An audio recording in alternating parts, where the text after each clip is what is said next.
बहुत हो गया। तुम्हारे पापों का घड़ा भर चुका है। अब मैं आज और इसी क्षण तुम्हें और तुम्हारे कौरव भाइयों के भार से इस धरती को मुक्त करा दूंगा।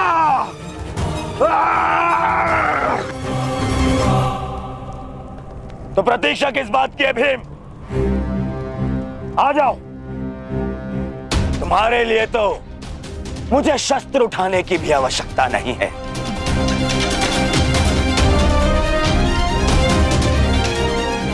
मेरे मित्र के बाण ही तुम्हारे शरीर को छल्ले छल्ले कर देंगे। आजा।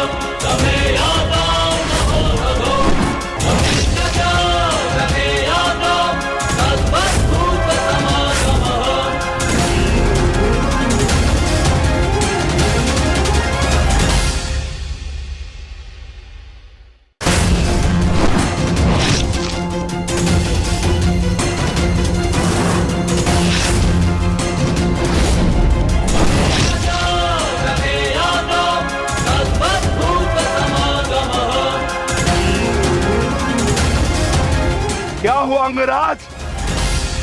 कहां चला गया तुम्हारे बाणों का तेज? इससे अधिक पीड़ा तो मुझे कांटे दे देते।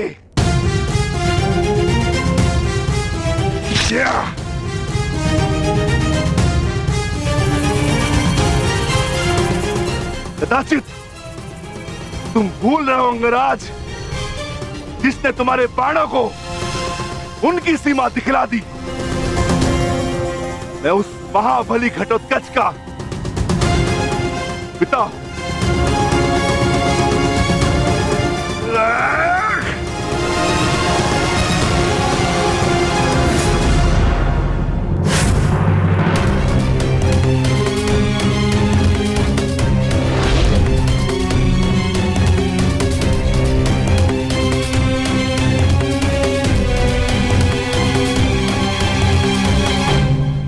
रुक जाओ कौन?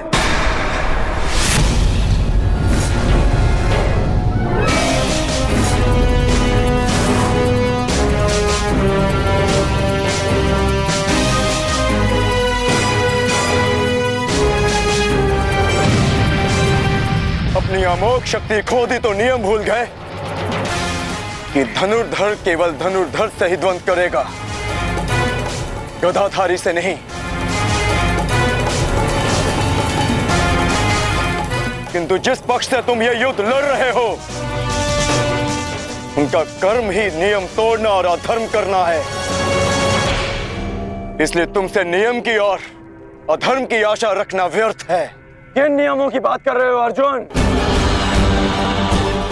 नियमों का उल्लंघन केवल कौरवों ने नहीं, पांडवों ने भी किया है। मेरे शक्ति बाण से तुमने स्वयं को बचा लिया, परंतु मेरी एक बात स्मरण रखना कि एक योद्धा अपने अस्त्र शस्त्र का दास नहीं होता।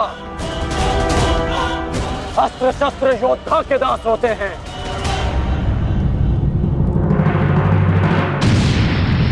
तुम्हें परास्त करने के लिए मुझे किसी कवच शक्ति की आवश्यकता नहीं है अर्जुन। उसके लिए मेरा कौशल ही पर्याप्त है।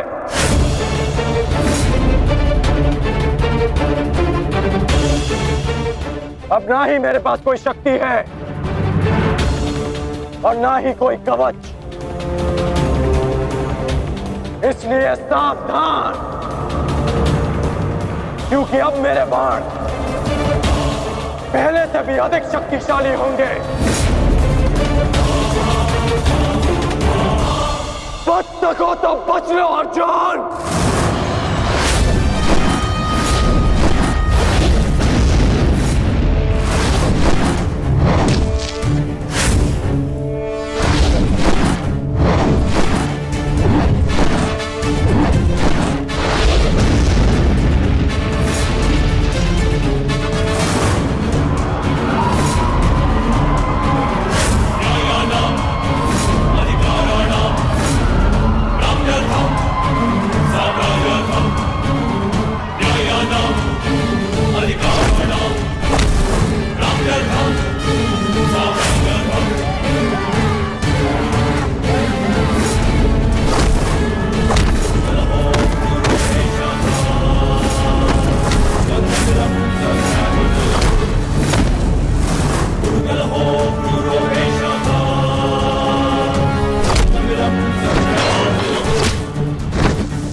मैं तुम्हें अब जीवित नहीं छोड़ूंगा।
रुक जाओ भीम।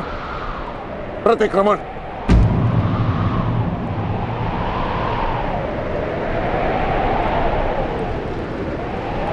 प्रतिक्रमण की मांग की है मैंने, रुक जाओ। और मुझे प्रतिकार की मांग है आचार्य, प्रतिकार की।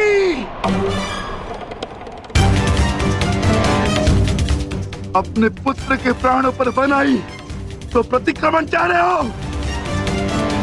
नहीं भीम, मेरी मंशा केवल और केवल सभी योद्धाओं को एक प्रहर का विराम देने की है।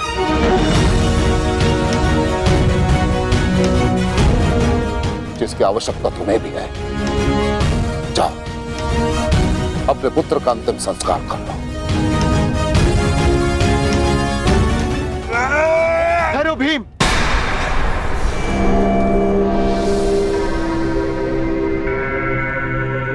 हम में और कौरवों में अंतर है भीम।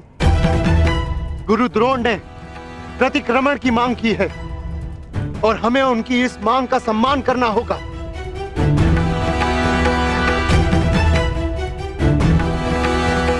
मत करो भीम, मत करो। छोड़ दो भीम, छोड़ दो इसे।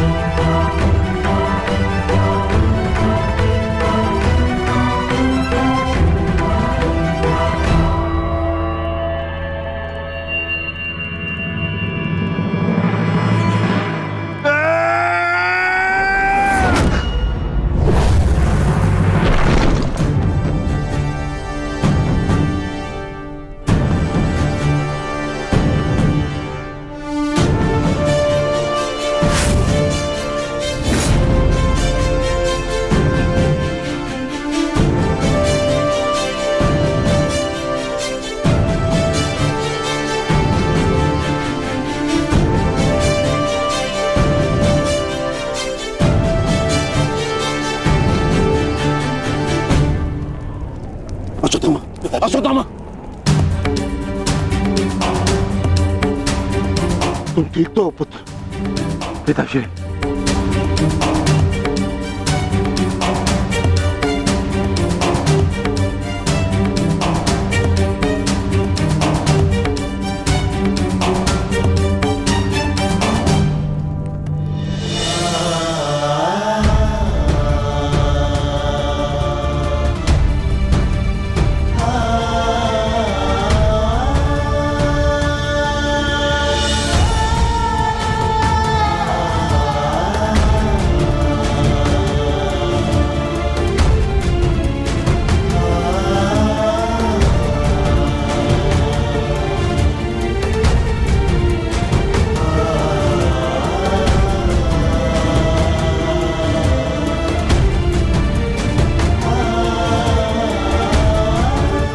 हम सब का जन्म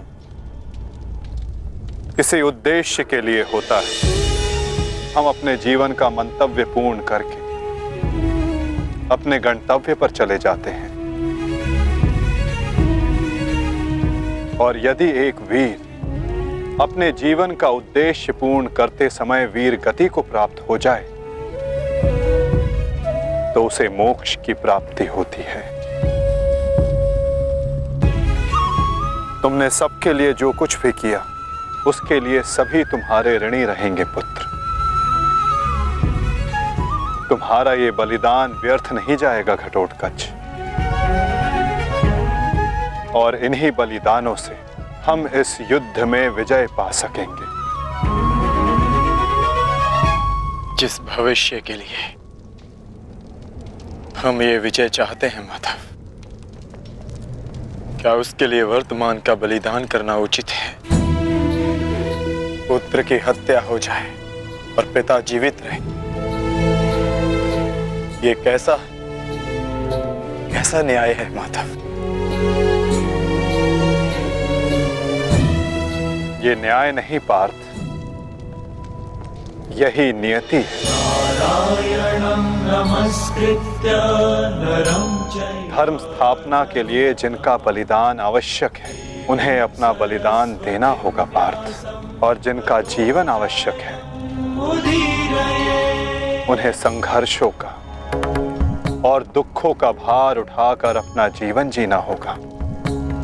और इस युद्ध के लिए, इस धर्म स्थापना के लिए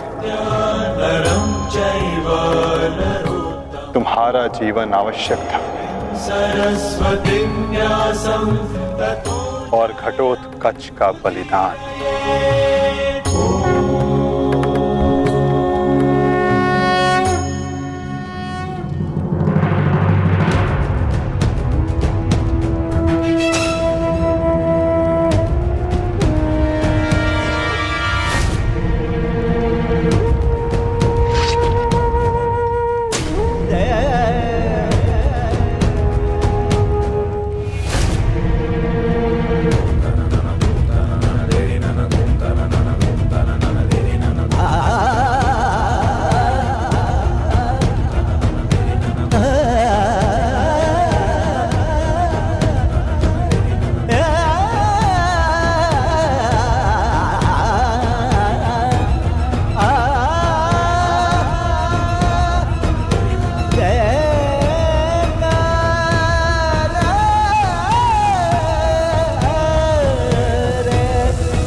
बहुत हो गया प्रतिक्रमण, अब प्रतिकार होगा।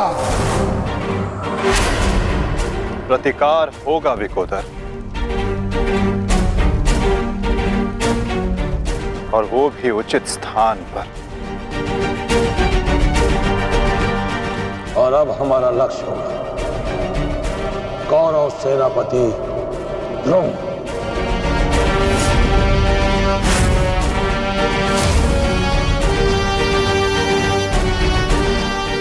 हाँ पिताश्री, कर्ण के पास केवल एक ही अस्त्र था अर्जुन के विरुद्ध, और वो उसका प्रयोग कर चुका है।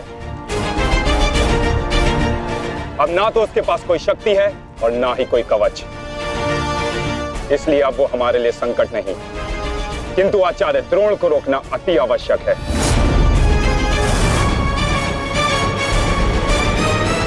उन्होंने आज भी हमारी सेना को बहुत भारी क्षति पहुंचाई है।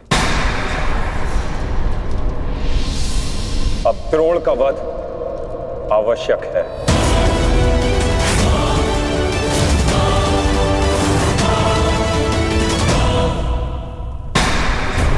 पिताश्री, पिताश्री,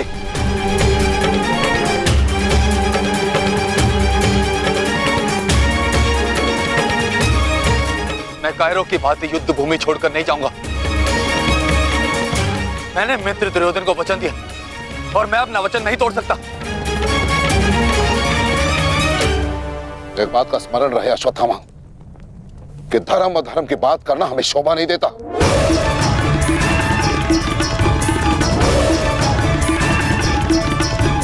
स्मरण है तुम्हें युद्ध भूमि में क्या हुआ? भीम तुम्हारा वध करने वाला था पुत्र। उसने यदि आज नहीं किया तो कल अवश्य कर देगा।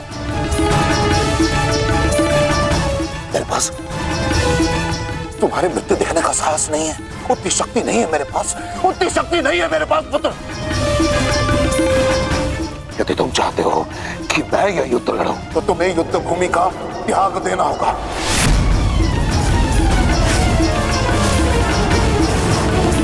वचन दो मुझे कि तुम युद्ध भूमि का त्याग कर दोगे। वचन दो। आचार्य द्रोण, यदि ऐसा है तो आप यह युद्ध भूमि छोड़कर जा सकते हैं, परंतु मेरा ये मित्र कहीं नहीं जाएगा। वैसे भी आप हमारे सेनापति हैं ना। सेनापति होने के पश्चात भी आप उन विपक्षियों का कुछ कर नहीं पाए, क्योंकि वो विपक्षी आपके प्रिय शिष्य हैं, इसलिए कुछ नहीं कर पाए हैं आप। शांत हो जाओ मित्र।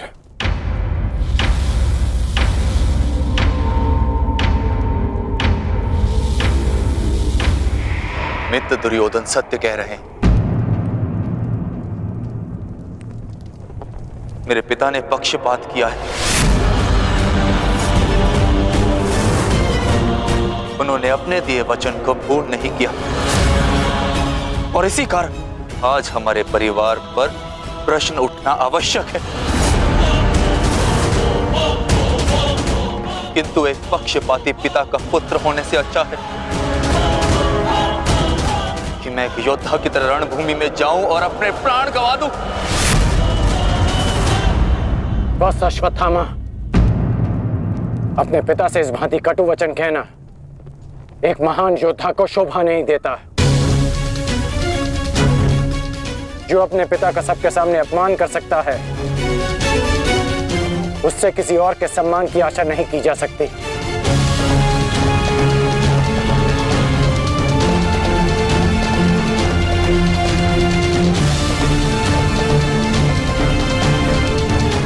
क्षमा कर दीजिए पिताश्री,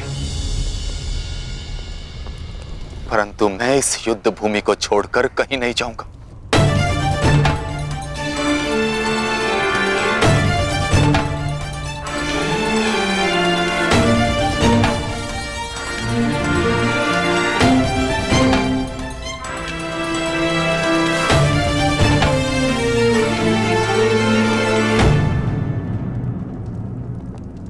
तो ठीक है पुत्र, मैं तुम्हारी इच्छा का मान रखता हूं और आशा करता हूं कि नर्क से दूर रहने की शक्ति तुम्हारे पिंडदान में हो।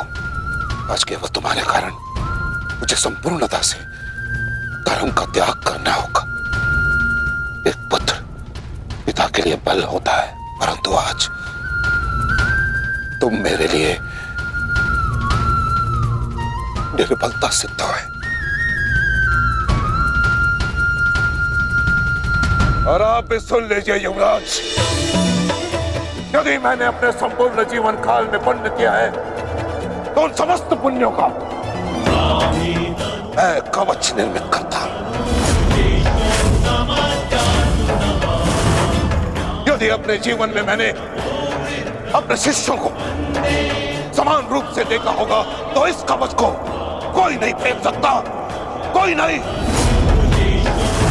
यदि मैंने अपने शिष्यों को संभावना से कम और समर्पण से अधिक शिक्षा नहीं दी होगी तो आज मेरे हाथों से मेरे शस्त्रों को कोई नहीं छीन सकता। इसलिए मैं भारद्वाज पुत्र द्रोण प्रण लेता हूं कि इस कुरुक्षेत्र में जो योद्धा मेरे समक्ष आएगा मैं उसका वध कर दूंगा।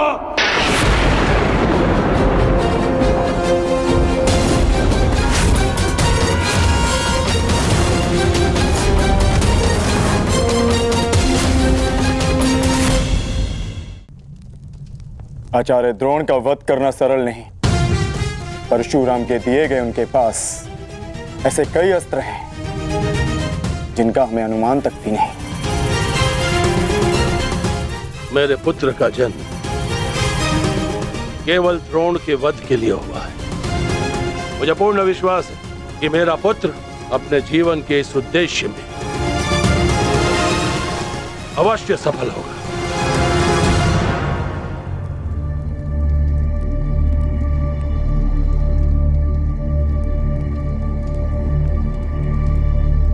ये युद्ध सरल नहीं है कर्ण।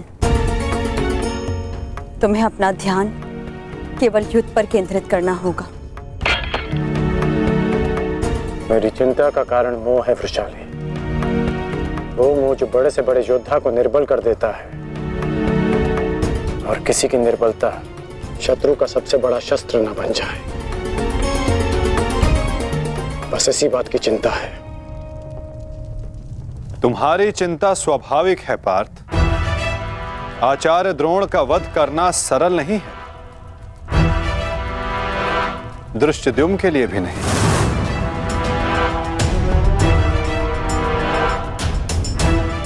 तो क्या कोई व्यू नहीं जो हम आचार्य द्रोण के विरुद्ध उपयोग कर सकें? मैंने कहा कि आचार्य द्रोण का वध करना सरल नहीं। मैंने ये नहीं कहा कि ऐसा करना असंभव है।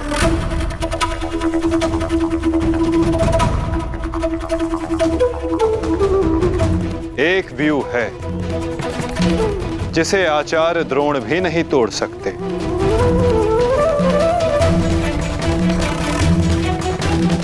पुत्र मोह व्यू।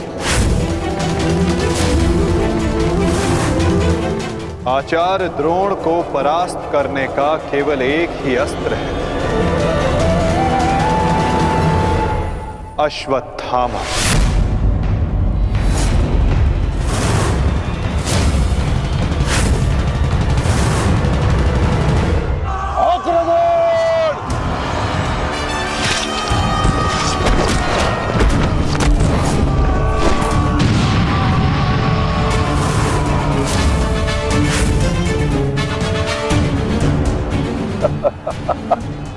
अच्छा है, तीसों भाई एक साथ मेरे समक्ष आ गए।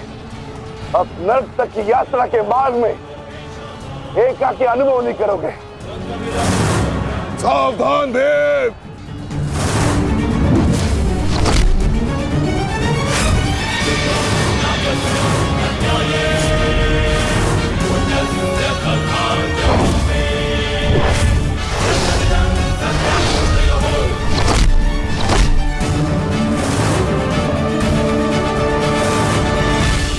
आज मैं हस्तिनापुर नरेश महाराज धृतराष्ट्र के सभी पुत्रों का कवच हूं। यदि किसी ने भी उन्हें हानि पहुंचाने का दुस्साहस किया तो उसे मृत्यु में स्वयं दूंगा, और ये मेरा संकल्प है।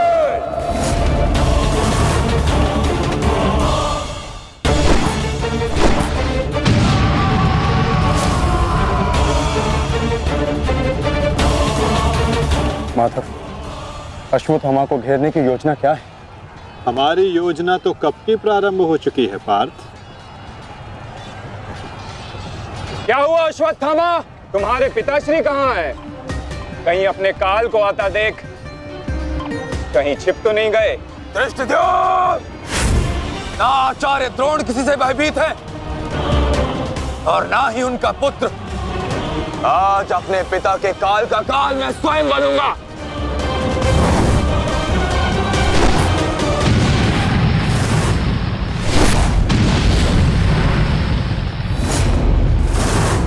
बस इतना ही सीखा है अपने पिता से?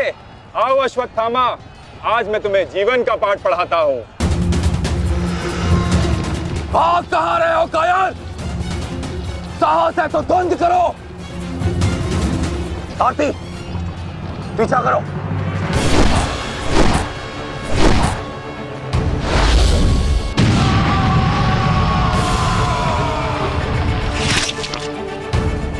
मित्र, अश्वत्थामा कहीं दिख नहीं रहा, कहीं वो शत्रु के घेरे में गिर ना जाए। तुम आचार्य द्रोण के पीछे जाओ, मैं अश्वत्थामा को खोजता हूँ। ठीक है मित्र, सारथी। चलो सत्यसेन।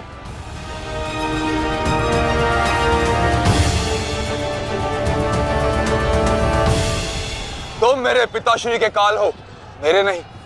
परंतु आज मैं तुम्हारा काल बन कर आया हूं। सावधान।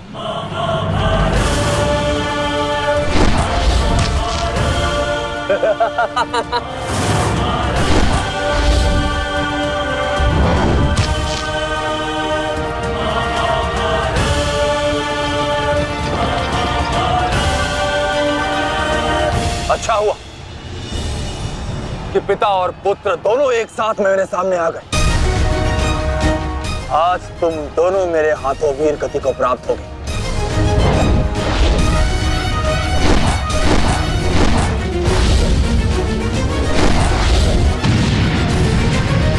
गुरुदेव, आज तो आपने भीम से अश्वत्थामा को बचा लिया था, किंतु कब तक? अब चाहे हमारा वध कर दो, किंतु हमने भी आज संकल्प लिया है कि मृत्यु दोनों पक्षों में होगी।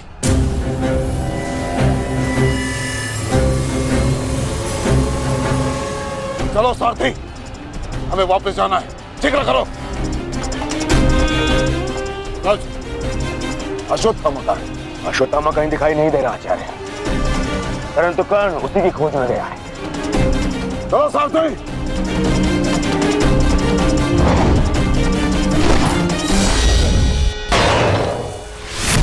अब तुम्हारी सहायता के लिए ना कोई सैनिक है और ना कोई व्यू।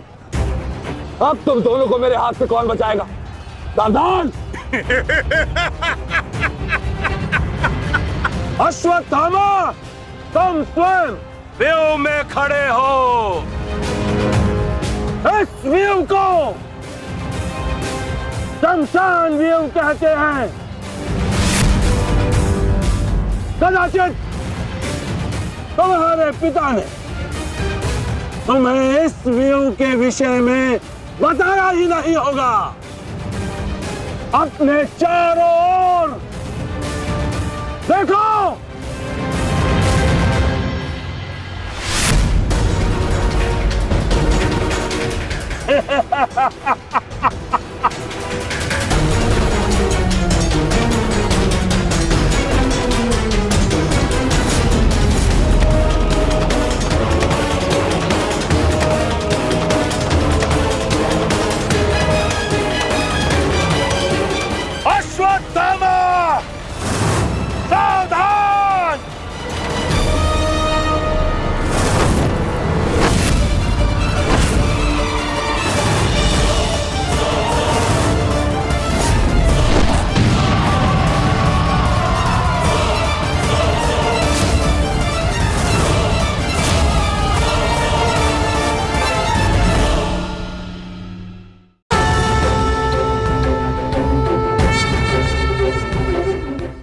वृक्ष मुझे बहुत प्रिय हैं, बहुत अच्छे लगते हैं।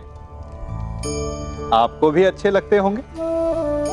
कारण यह है कि वो हमें छाया देते हैं, अपनी शीतलता देते हैं, शांति देते हैं। परंतु मुझे वृक्ष एक और कारण से अच्छे लगते हैं, और वो कारण है वो सीख जो एक वृक्ष हम सभी को देता है, और वो सीख है अमरता। एक वृक्ष कभी नहीं मरता। मरने से पूर्व वो अपने जैसे कई वृक्ष अपने बीजों के द्वारा संसार को दे जाता है। तो अमर होने का केवल एक ही मार्ग है, और वो है जो आपके पास है। वो संसार को दो, अपना ज्ञान, अपना अनुभव, अपना आनंद बांटने में कंजूसी ना करें, कभी कृपण ना हो, तो आप संसार में सदा जीवित, सदा अमर रहेंगे। अश्वत्थामा, सावधान!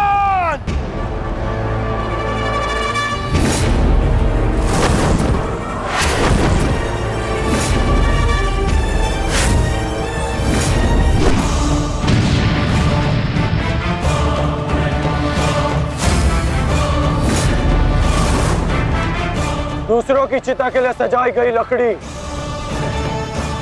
कभी कभी स्वयं को भी जला देती है धृष्टद्युम्न। अर्जुन, अंगराज कर्ण अश्वत्थामा की रक्षा के लिए शमशान व्यू में आ चुका है। हमारी योजना संकट में है।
स्मरण है ना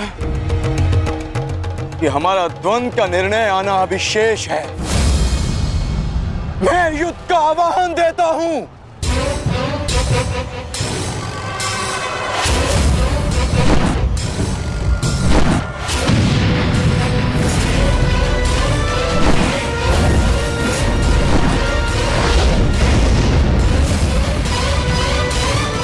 सावधान द्रुपद,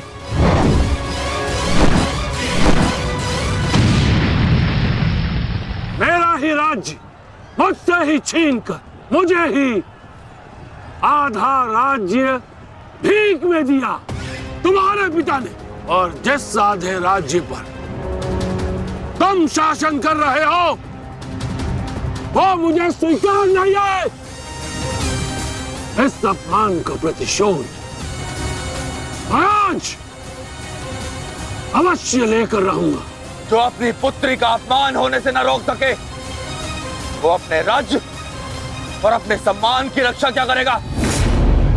तुम उस विषधर के समान हो जिसके विषदंत टूट चुके हैं। मेरी बात मानो और समर्पण कर दो, तुम्हारे प्राण बचे रहेंगे।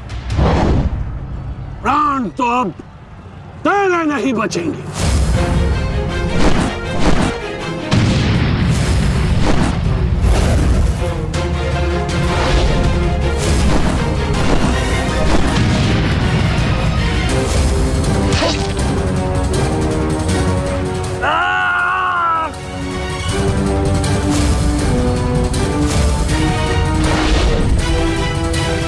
द्रुपद,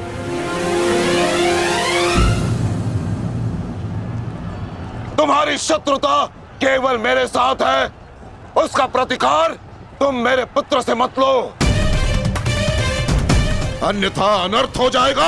तुम्हारी गुरु दक्षिणा में मिला हुआ मेरा आधा राज्य तुमने अपने पुत्र को दिया, तो तुम्हारी शत्रुता का मूल्य भी तुम्हारे पुत्र को ही चुकाना होगा। सावधान!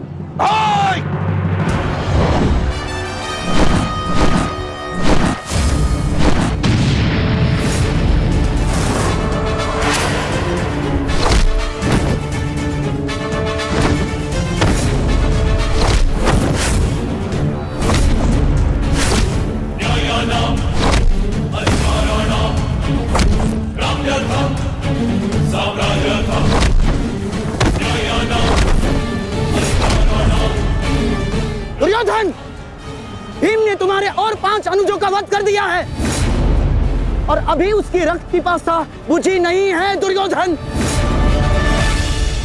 और उस दिशा में देखो, द्रोण द्रुपद नरेश के साथ द्वंद्व में व्यस्त है। अब केवल तुम ही उस भीम को रोक सकते हो दुर्योधन, शीघ्रता करो। तो क्या द्वंद्व बीच पे छोड़कर जाओगे दुर्योधन? उसके लिए उनका अनुज पर्याप्त है। ज्येष्ठ, आप जाइए, इनके द्वंद्व की कामना मैं पूर्ण करता हूं।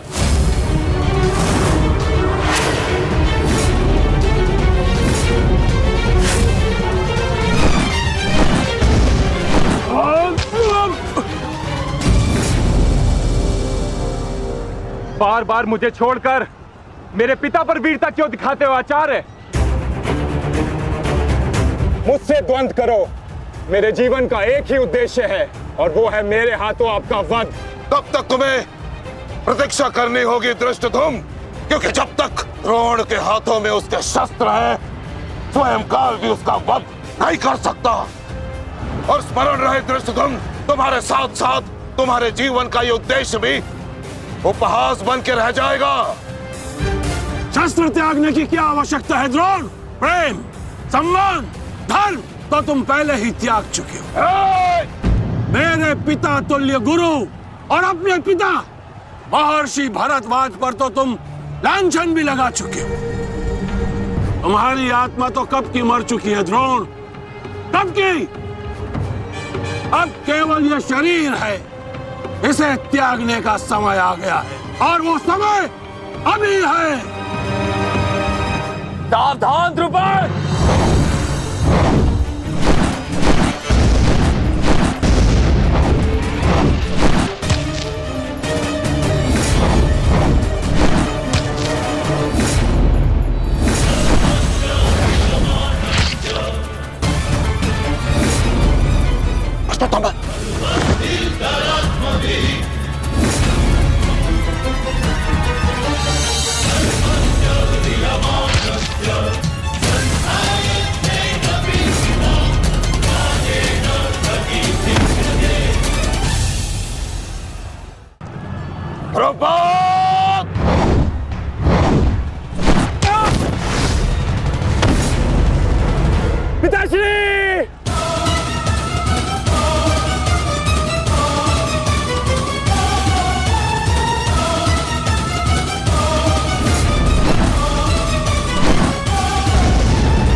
सावधान अश्वत्थामा!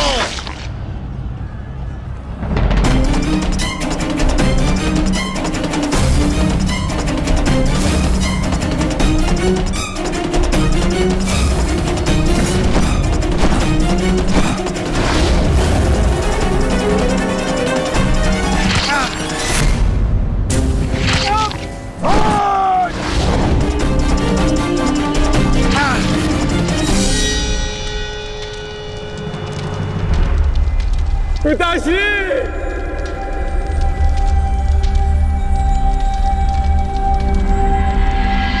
आचार्य द्रोण ने क्रोध में आकर अपने अग्नि शस्त्र से पांचाल नरेश को जीवित जला दिया है महाराज।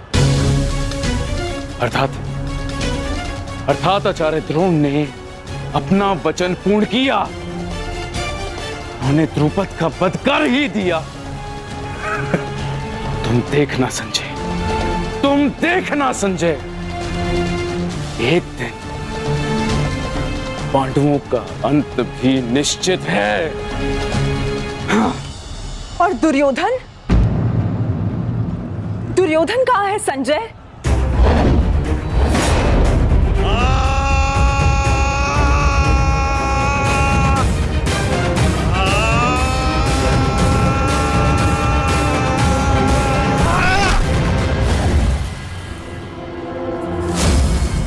तुम्हें ज्ञात भी है, अब तक तुम्हारे 55 अनुजों का रक्त मैं अपनी गदा को पिला चुका हूं।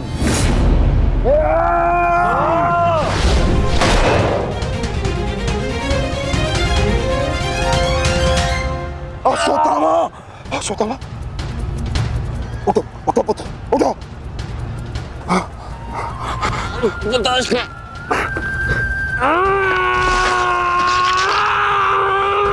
पुत्र पुत्र पुत्र, तुम बहुत अधिक चोटिल हो गए हो। तुम एक काम करो, तुम शिविर में जाओ, जाओ। नहीं पिताश्री, मैं कोई बालक नहीं हूँ पिताश्री जो इस चोट से हार जाऊंगा। एक योद्धा रणभूमि छोड़कर नहीं जाता पिताश्री।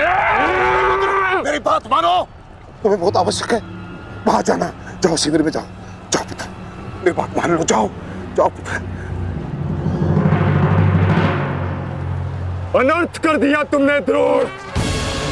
मुझे मेरे पिता की मुखाग्नि देने का अवसर भी नहीं दिया।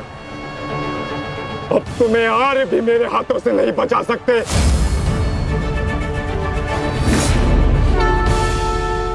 सावधान! मैं जानता हूं तुम एक वीर योद्धा हो, पर तुम बहुत अधिक चोटिल हो गए पुत्र। तुम इस अवस्था में युद्ध नहीं कर सकते। तुम्हें उपचार की आवश्यकता है। जाओ, तुम्हें मेरी शपथ है पुत्र, जाओ। जो आ गया पिताश्री।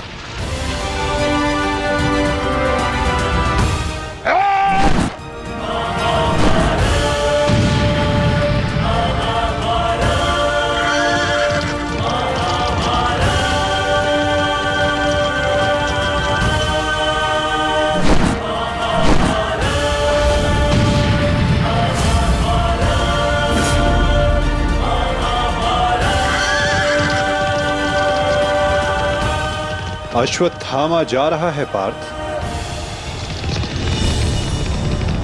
भीम और युधिष्ठिर को संकेत भेजो।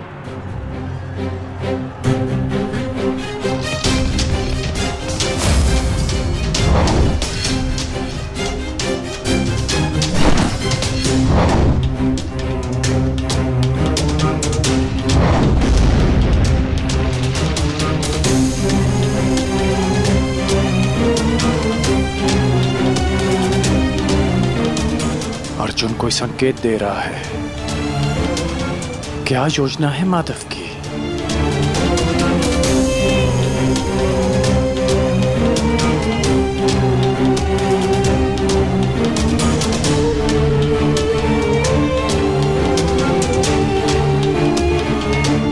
जाना तो नहीं चाहता,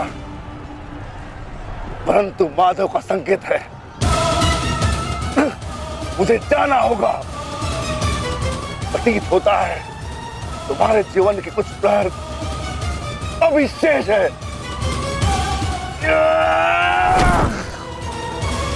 जाओ, जी लो।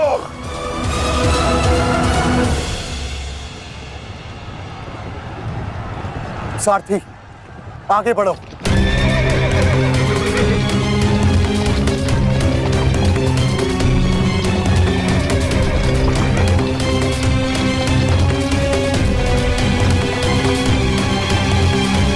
नहीं द्रोण, तुम्हें जाने की अनुमति नहीं है।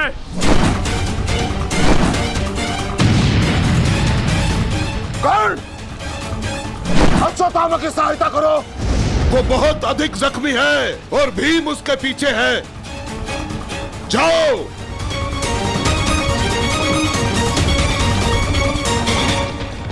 नहीं, मैं कर्ण को जाने नहीं दूंगा आचार्य।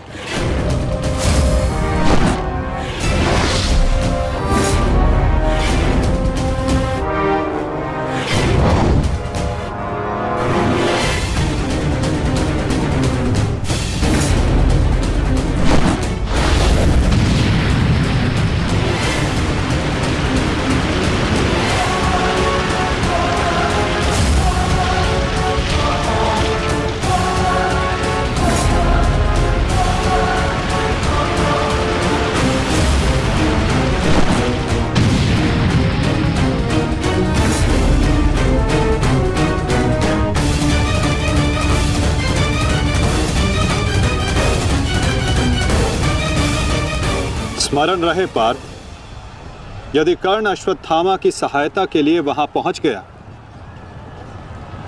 तो हमारी योजना विफल हो जाएगी।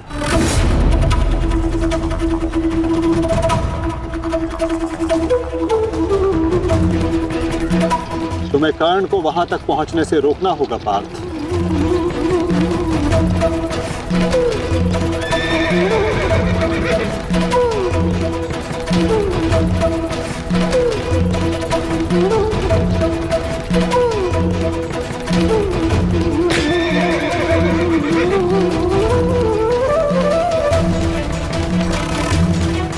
हमें केवल अश्वत्थामा के साथ बने रहना है। उसे किसी भी परिस्थिति में अकेला नहीं छोड़ना है। सत्यसेन, शीघ्रता करो।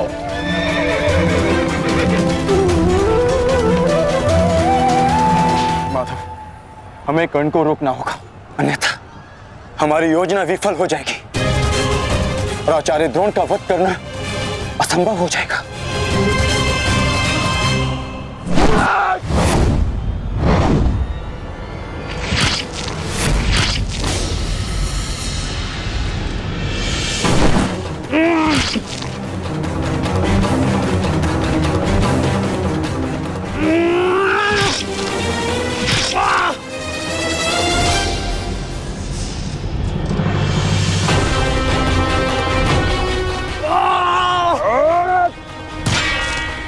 अभी भी समय है, लौट जाओ।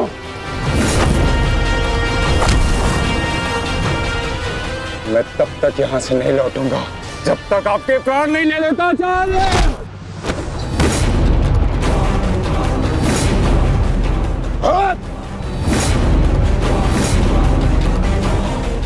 कहा था मैंने कि मैं पिता और पुत्र का वध एक दिन में नहीं करना चाहता, परंतु तुमने मुझे विवश कर दिया।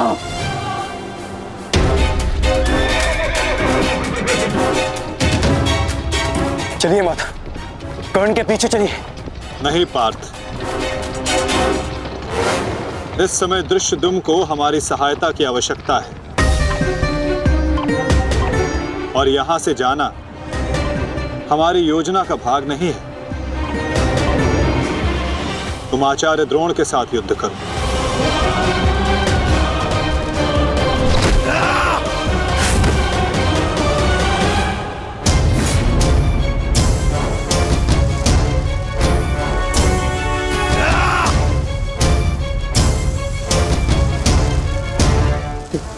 दूर हटो, मैंने कहा दूर हटो, मैंने तब परिणाम ठीक नहीं होगा।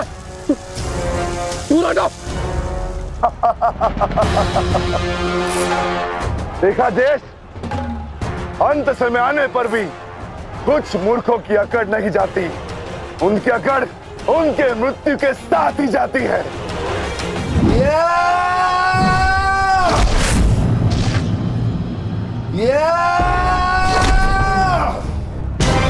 अश्वत्थामा! अब तुम्हारा अंत आ गया अश्वत्थामा। अश्वत्थामा!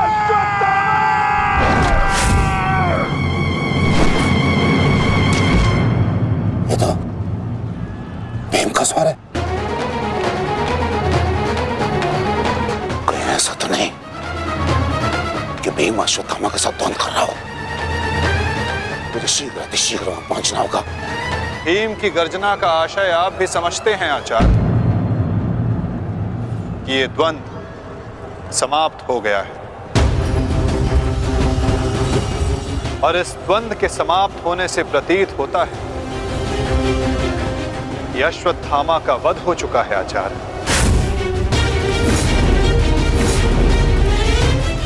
असंभव, असंभव नहीं है माधव।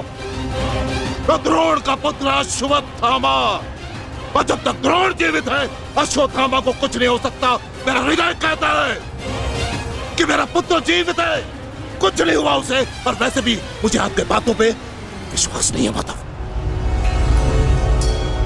यही विचार पांडवों का भी था आचार्य कि युद्ध भूमि में उनके रहते हुए अभिमन्यु का वध नहीं हो सकता, उसकी मृत्यु नहीं हो सकती। परंतु ऐसा नहीं हुआ आचार्य। जब काल के रूप में जयद्रथ आ सकता है तो काल के रूप में विकोदर भीम भी आ सकते हैं। काल की गति को कोई नहीं रोक सकता आचार्य।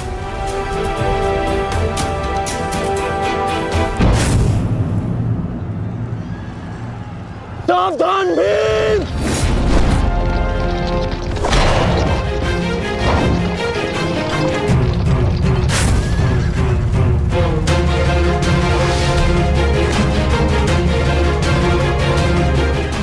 अश्वत्थामा, अश्वत्थामा, तुम ठीक हो?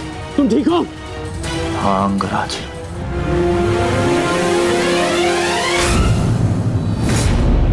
ये तो भीम पुत्र सुत्सुन है।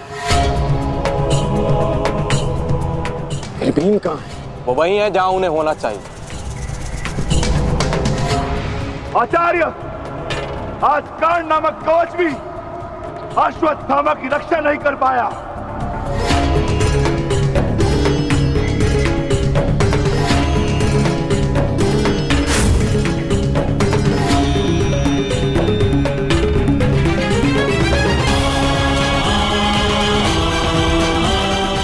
ये पांडवों की योजना है,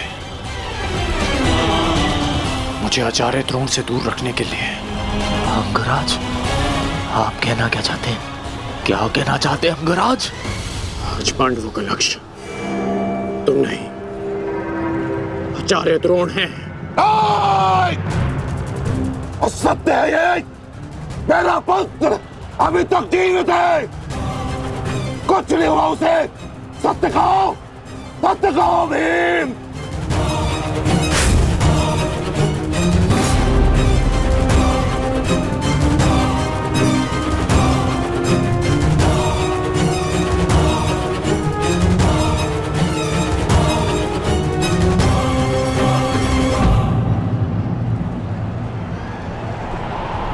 धर्मराज,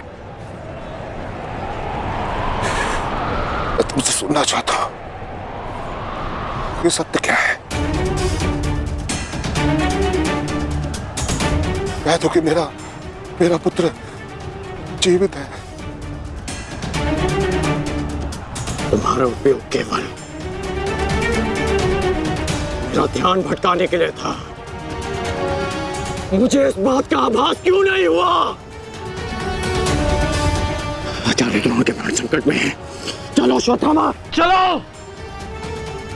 सत्य कह दो कि आज भी मेरा पुत्र जीवित है, कुछ नहीं हुआ उसे, कोई उसका वध नहीं कर सकता। कह दो एक बार। युद्ध भूमि में तुम्हारा विकोदर भीम के साथ रहना अनिवार्य है युधिष्ठिर, क्योंकि आचार्य द्रोण जानते हैं कि विकोदर भीम असत्य बोल सकते हैं,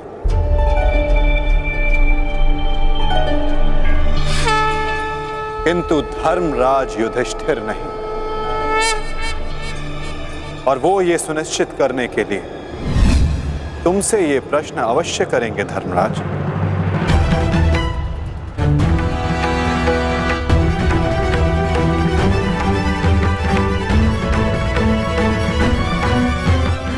आप मेरे शत्रु हैं आचार्य, कौरवों के सेनापति। ये आवश्यक नहीं कि मैं आपके हर प्रश्न का उत्तर दूं।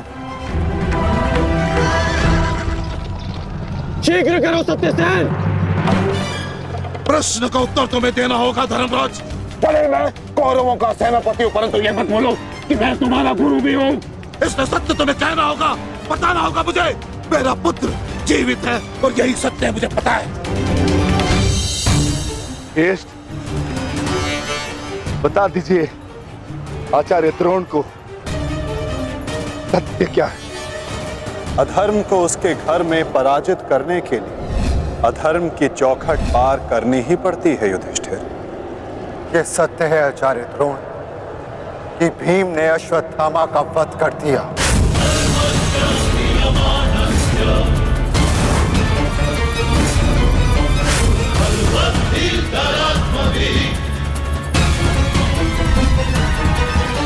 नहीं माधव, मैं असत्य नहीं कहूंगा। तुम्हें असत्य नहीं कहना है युधिष्ठिर। विकोदर भीम अश्वत्थामा नामक हाथी का वध करेंगे।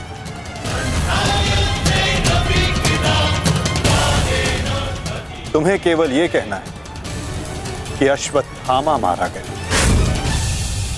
इससे ना तुम्हारा धर्म टूटेगा और हमारी योजना भी सफल हो जाएगी।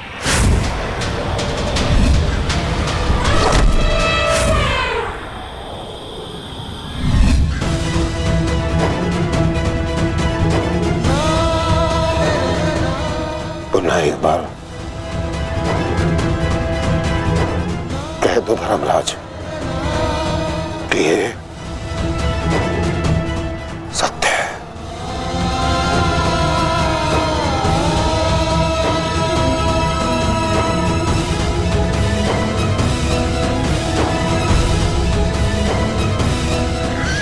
शीघ्र करो सत्यसेन। आपने बिल्कुल सही सुना आचार्य द्रोण।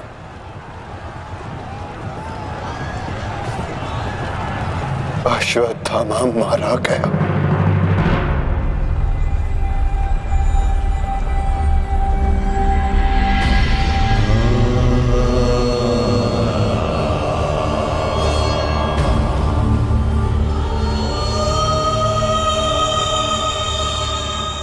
परंतु वो एक मनुष्य नहीं,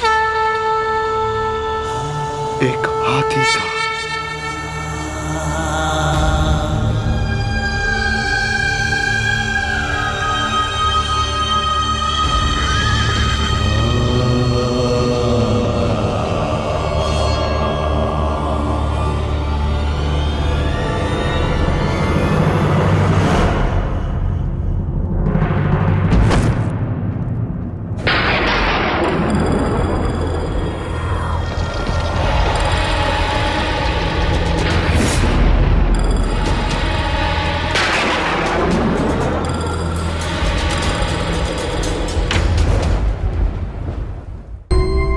जिस पुत्र के लिए आप आचार्य से शिक्षक बन गए, जिस पुत्र के लिए आपने अपने शिष्यों से गुरु दक्षिणा नहीं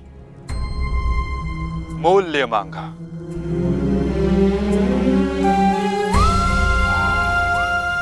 और उसी पुत्र के कारण आप एक एक करके अधर्म की सीढ़ियां चढ़ते चले गए आचार्य। मनुष्य प्रेम में उत्थान करता है, परंतु मोह में केवल उसका पतन होता है आचार्य। आप जिसे पुत्र प्रेम समझते रहे वो पुत्र प्रेम नहीं, पुत्र मोह था आचार्य, और वही आपके पतन का कारण भी।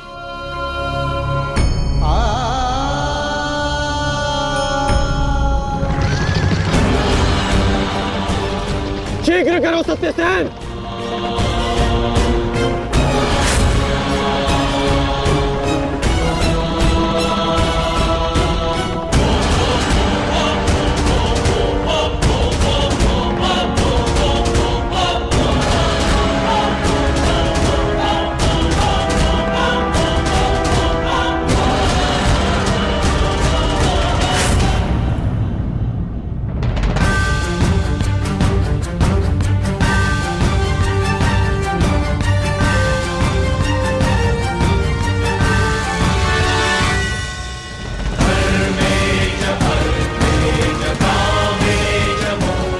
मेरा पुत्र अश्वत्थामा!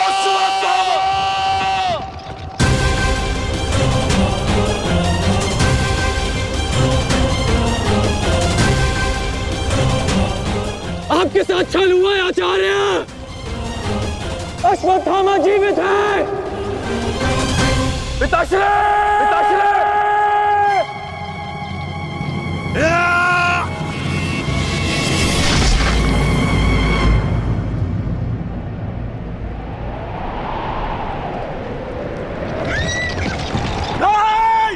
आचार्य!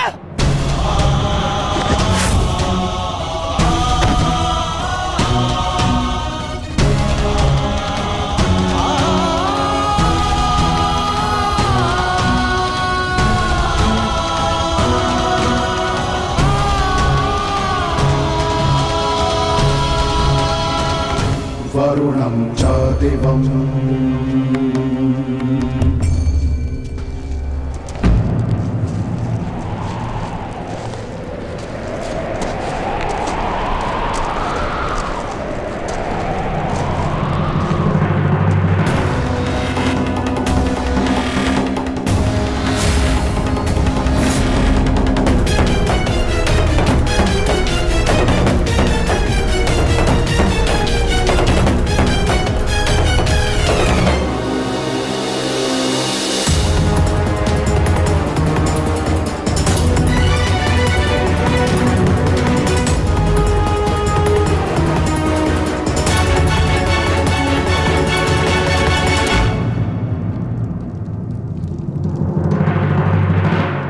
लोभी, कुटिल, छलिया, कपटी, महाविनाशी,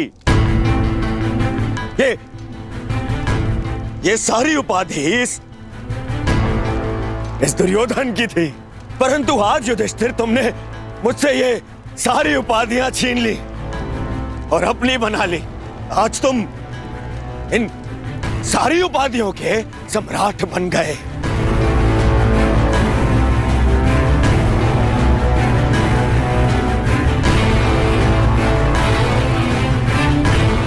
प्रणिपात सम्राट, प्रणिपात, अरे बोलो, सम्राट आए हैं।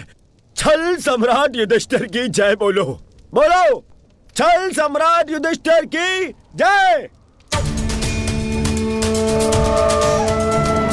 परंतु सम्राट, मुझे समझाइए, अब कौन सा कार्य शेष रह गया था? आपने यहां आने का कष्ट कैसे किया सम्राट? अरे कहीं ऐसा तो नहीं कि लकड़बग्घे की तरह गुरु आचार्य द्रोण के शव पर भोज बनाने आए हैं आप?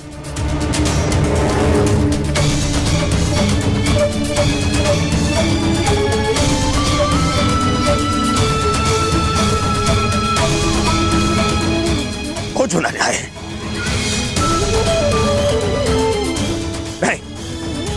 नहीं सम्राट, मैं क्षमा चाहूंगा, परंतु मैं इस बात की अनुमति नहीं दूंगा आपको। चले जाओ यहां से,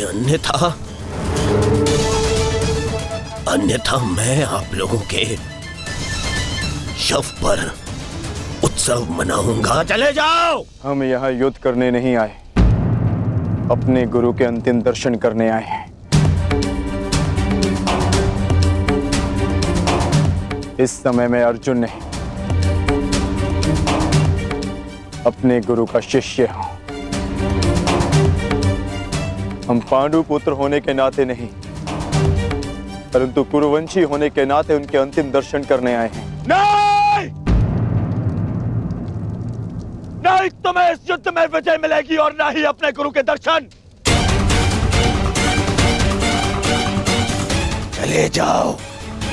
चले जाओ यहां से, अन्यथा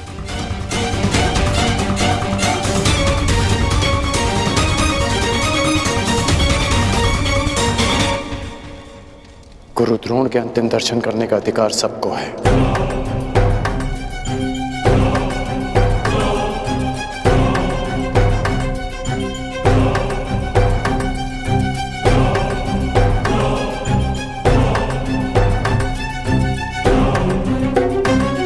बहुत बड़ी गुरु दक्षिणा दी आपने अपने गुरु को, छल से मृत्यु दी तुमने अपने गुरु को। उन्होंने अनेकों दिव्यास्त्र सिखाए तुम सबको, परंतु विश्वासघात नामक अस्त्र का कोई उत्तर नहीं था उनके पास। धर्मराज, क्या उत्तर है आपके पास आपके छल का?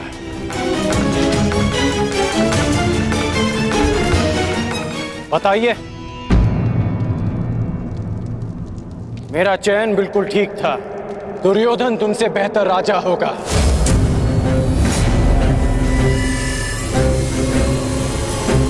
दुर्योधन की अनीतियों पर मैं क्रोधित हूं, परंतु तुम्हारी अनीतियों पर मुझे घृणा आती है। मित्र,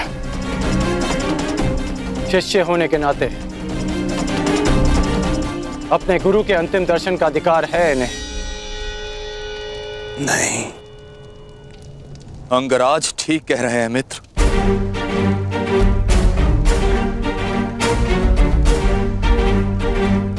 इन्हें अधिकार है। मेरे पिता ने जितना प्रेम अपने पुत्र को दिया, उतना किंचित अधिक इन पांडु पुत्रों को दिया।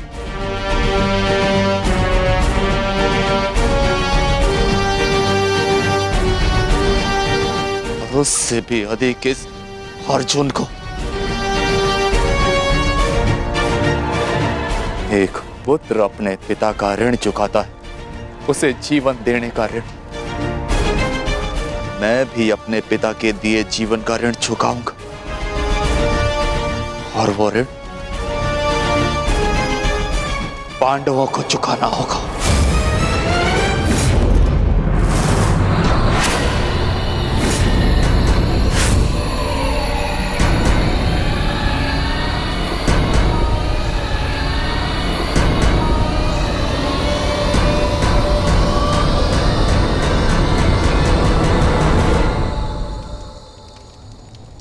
पापियों और दैत्यों की भांति तुम लोगों ने विद्या पर लांछन लगाया है।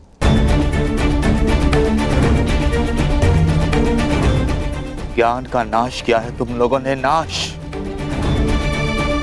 धिक्कार, धिक्कार है तुम लोगों पर।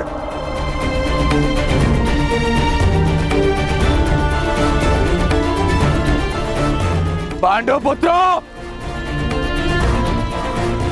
जब तक मैं तुम्हारी मृत्यु अपनी आंखों से ना देख लूं,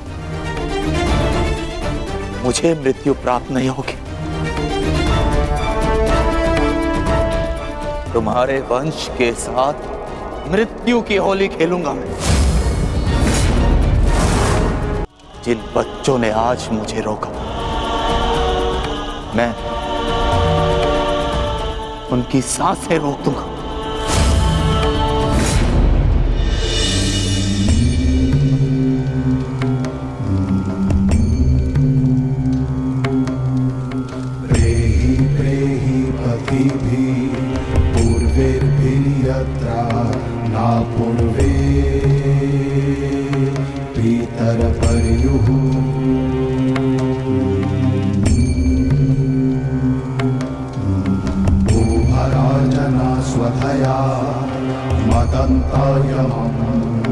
पश्यासि वरुणं च दिवम्।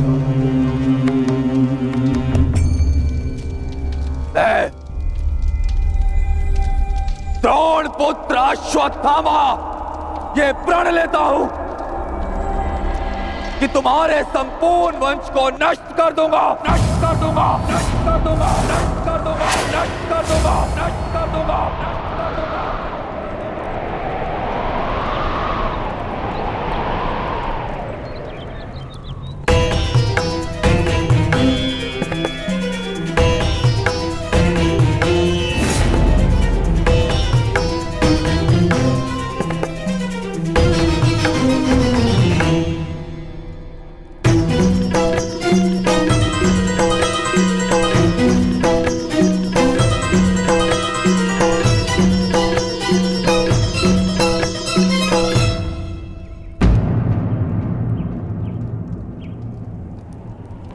क्या सोच रही हो सखी? असंख्य चिताएं, असंख्य अग्नि जलकर भस्म हुआ मेरा मान, मेरा सम्मान, मेरा अभिमान, मेरे सभी संबंध, ये सब लाभ भी तो हानि को ही मिले हैं।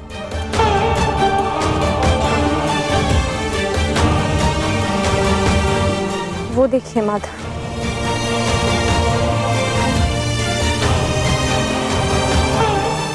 भ्राता धृष्टद्युम्न के जीवन का गणित संपूर्ण हुआ।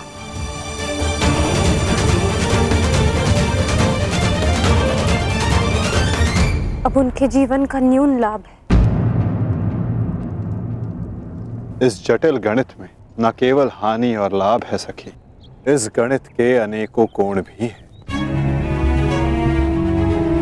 उधर देखो, तुम्हारी पुत्र वधू खड़ी है।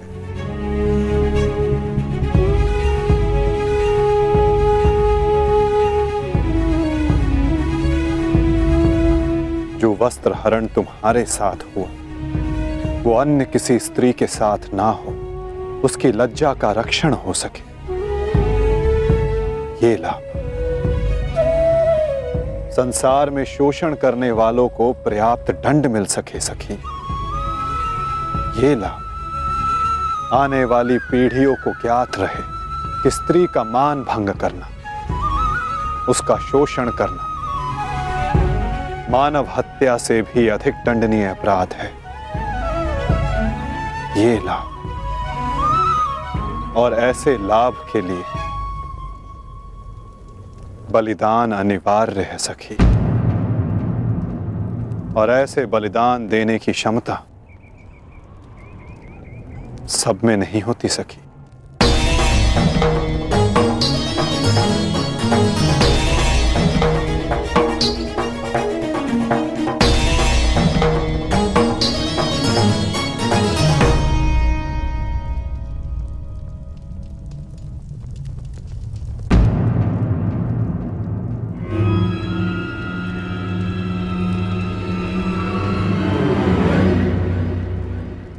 सुप्रिया का संदेश आया है भगत ग्राम से।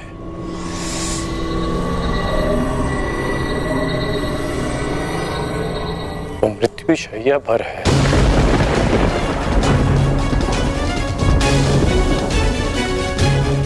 इसमें लिखा है कि उसके पास अधिक समय नहीं बचा। हमें शीघ्र उसके पास पहुंचना होगा कर्ण। उसे तुम्हारी आवश्यकता है। हाँ, अंगराज, ज्येष्ठ ने संदेश भेजा है, आपको शीघ्र उपस्थित होने को कहा है।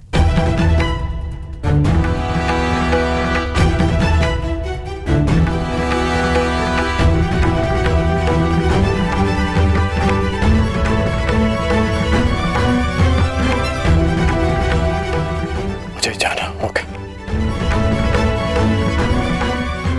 दुर्योधन के पास जाना होगा।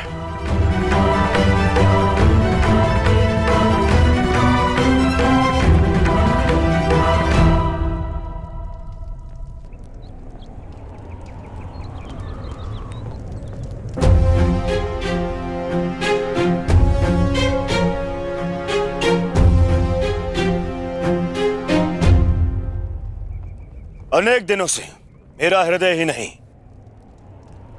मेरा मन भी जो चाहता था, आज वो पूर्ण होने जा रहा है।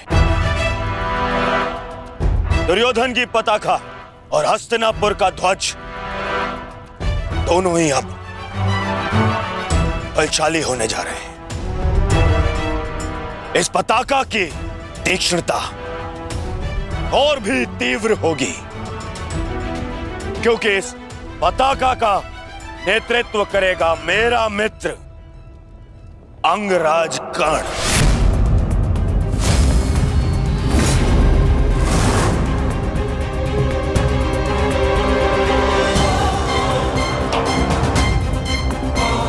मित्र, आज से मैं निश्चिंत हो गया। मुझे पूर्ण विश्वास है कि तुम्हारे नेतृत्व में इस युद्ध में विजय हमारी ही होगी। आज से हमारी सेना के सेनापति हो तुम।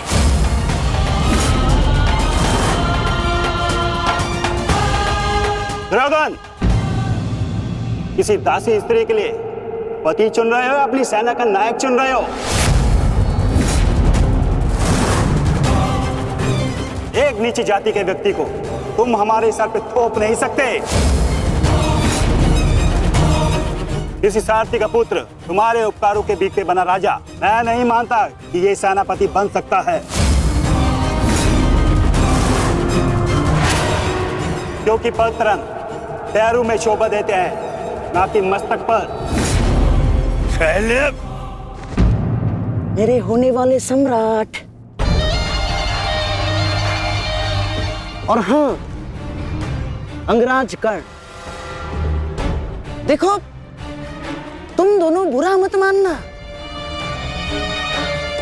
प्रश्न केवल ये नहीं है कि अंगराज शूद्र है या क्षत्रिय।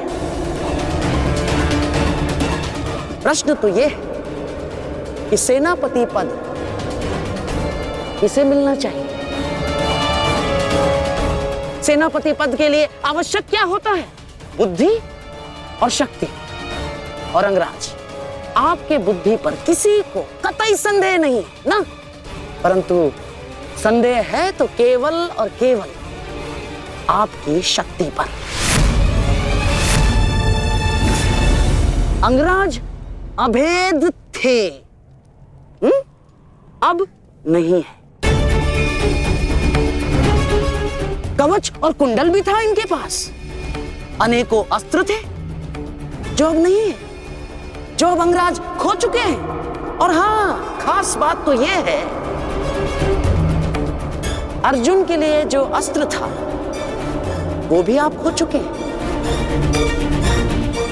तो इसका पूर्ण अर्थ यह है दुर्योधन कि अंगराज अब उस बूढ़े शेर की भांति हो गए जिसके दांत भी टूट गए हैं और पंजे के नाखून भी झड़ चुके हैं। और ऐसे शेर के साथ चूहे भी व्यंग करते हैं। अब महाराज शल्य को देखो, इनकी शक्ति और भव्य सेना की सहायता से हम विजय प्राप्त कर सकते हैं। अब यदि अंगराज आपके परम मित्र हैं तो वो भी इस बात को मानेंगे, हैं? क्यों अंगराज? हाँ श्री, मुझे कर्ण की मित्रता पर कोई संदेह नहीं है। जिसने अपना सबसे महत्वपूर्ण शस्त्र मेरी सुरक्षा के लिए उपयोग कर लिया, और ना ही उसके शौर्य पर। संदेह तो मुझे शैल्य पर है, क्योंकि कालों के भांति रण छोड़कर भागना सबसे पहले इन्हें आता है। एक नहीं, दो बार अवसर मिला इन्हें, पर इन्होंने क्या किया? रण छोड़कर भाग गए, एक ऐसे चूहे की तरह जो केवल शेर की दहाड़ सुनकर ही भाग जाता है, भाग जाता है। इस चूहे को मैं ना तो अपनी सेना का सेनापति बनाऊं और ना ही अपनी दासियों का पति। मूर्ख हो मूर्ख, तुम दोनों मूर्ख हो। एक मूर्ख का सम्राट और एक मूर्ख का सेनापति। तुम दोनों मूर्खों को लगता है पांडवों पे विजय पाओगे? बस मद्रराज,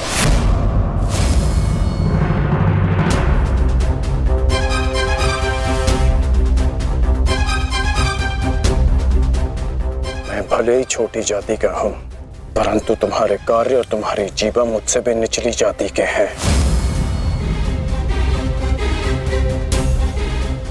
तुम्हें मेरे माता पिता का ऋणी होना चाहिए कि उन्होंने मुझे अच्छे संस्कार दिए, नहीं तो अभी तक तुम्हारी जीवा मेरे पैरों के नीचे होती।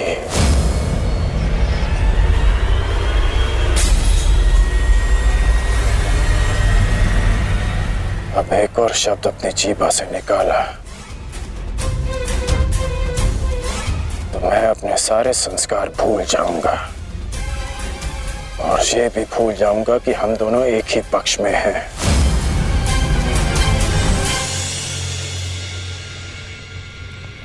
कुछ भी कह लो, कुछ भी कर लो, जब तक तुम सेनापति हो मैं नहीं लड़ूंगा।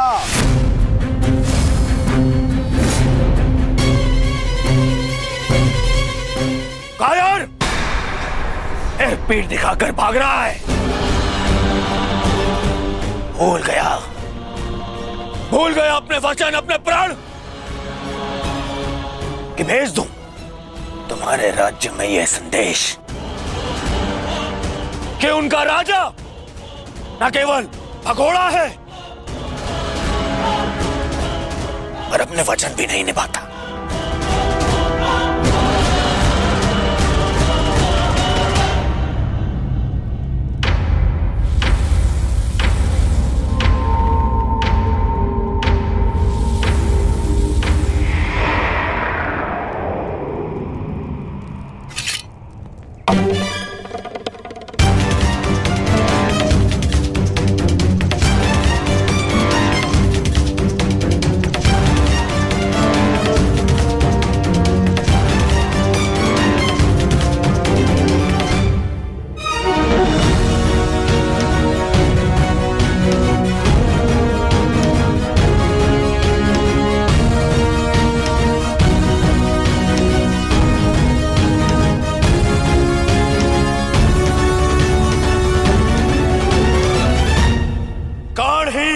मेरी सेना का नेतृत्व करेगा। उन पांडवों ने केवल छल से हम पर विजय प्राप्त की है।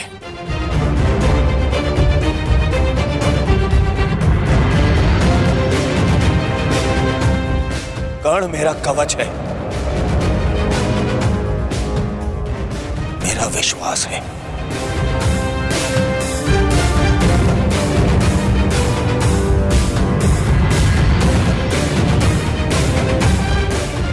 और कल मेरे विश्वास की विजय होगी।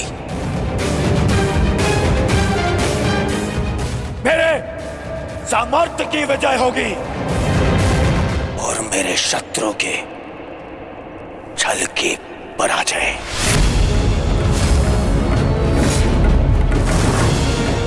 अंगराज कर्ण की, अंगराज कर्ण की, सर सेनापति की, सर सेनापति की।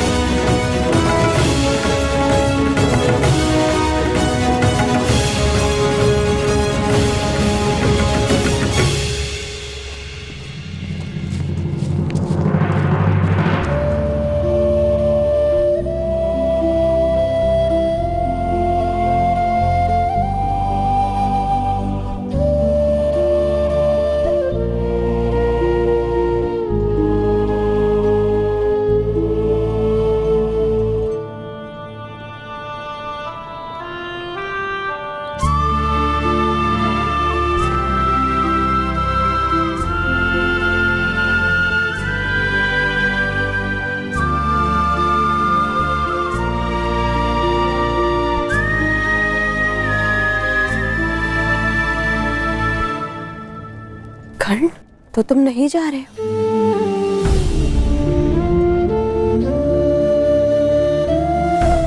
कर्तव्य का बंधन अपनों के बंधन से बड़ा होता है वृषाली। मेरे परिवार के लिए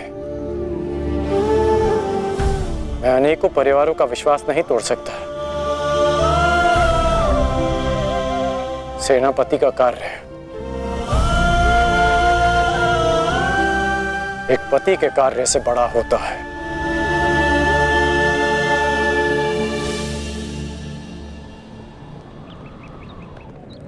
दुर्योधन को, इस सेना को मेरी आवश्यकता है। मैं अपने कर्तव्य से पीछे नहीं हट सकता।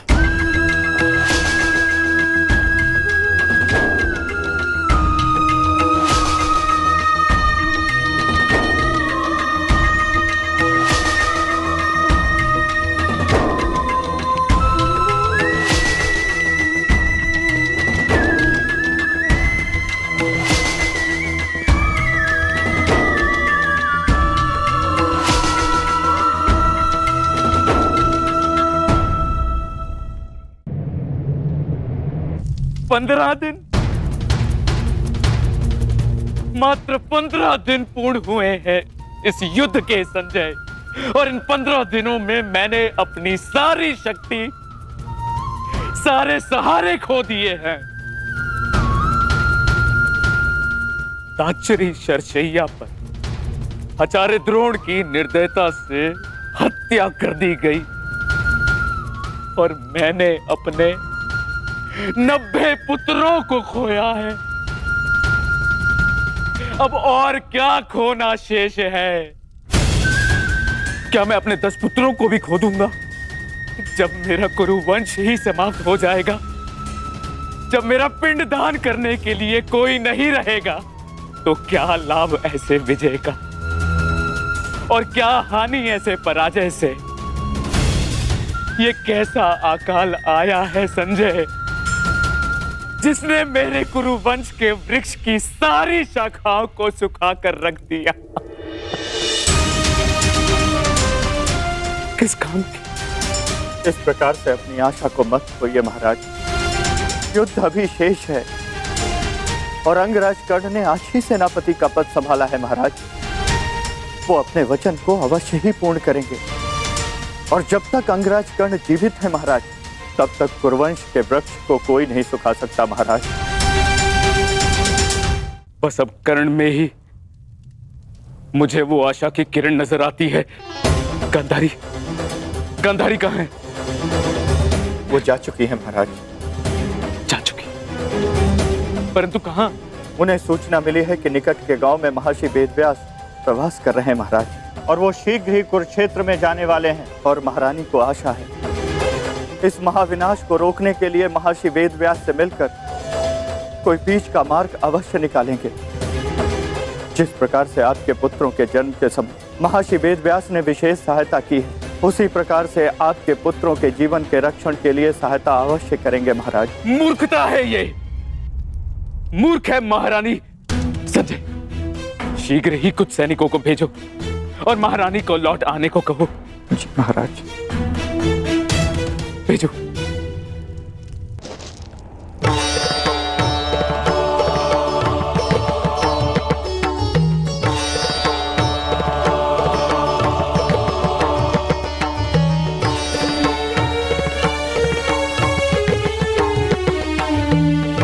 माधव, आप विश्राम कर लीजिए। सूर्य उदय होने में केवल एक प्रहर शेष है। मुझे ज्ञात है पार्थ, और आज का ये सूर्य उदय न केवल अपने साथ प्रकाश या सूर्य की किरणें लाएगा, आज का ये सूर्य उदय अपने साथ एक परीक्षा भी लाएगा पार्थ।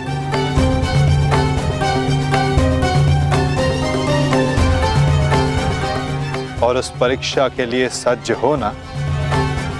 आपका तात्पर्य?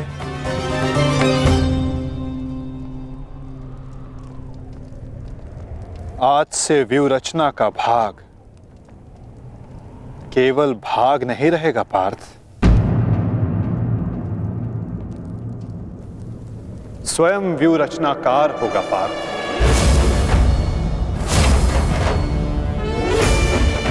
केवल आक्रमण की घोषणा होने पर वो युद्ध भूमि में आगे नहीं बढ़ेगा।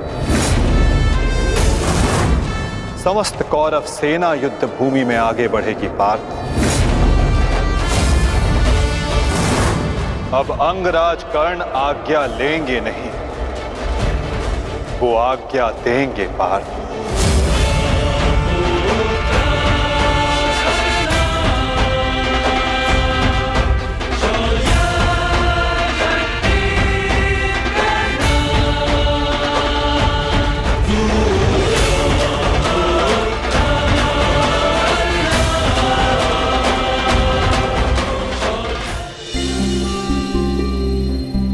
पुत्र,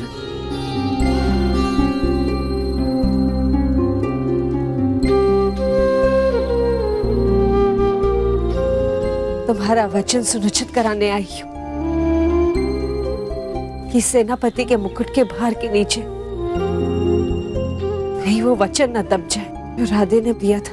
मैं वचन देता हूं कि अर्जुन के अतिरिक्त आपके किसी पुत्र का वध नहीं करूंगा मैं। तो क्या जन्मदात्री को संदेह है कि कर्ण अपना वचन निभाएगा या नहीं? मुझे उस वचन की पूर्ति पर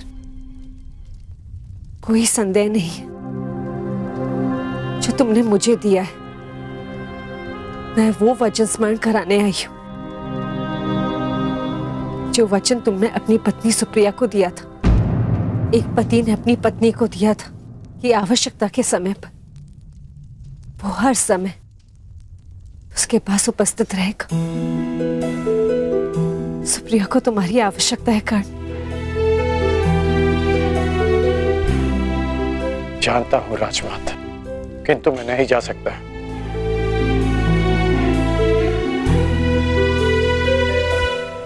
क्योंकि अब मैं युद्ध में सम्मिलित केवल एक योद्धा नहीं, अब मैं कौरव सेना का सर सेनापति हूं। अब युद्ध समाप्त होने से पूर्व मैं केवल यमलोक जा सकता हूं।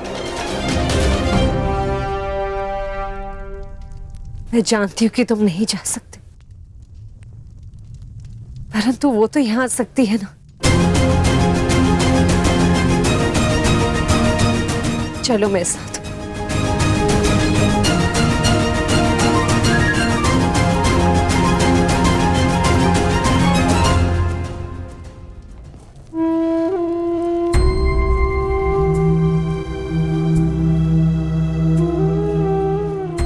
सुप्रिया,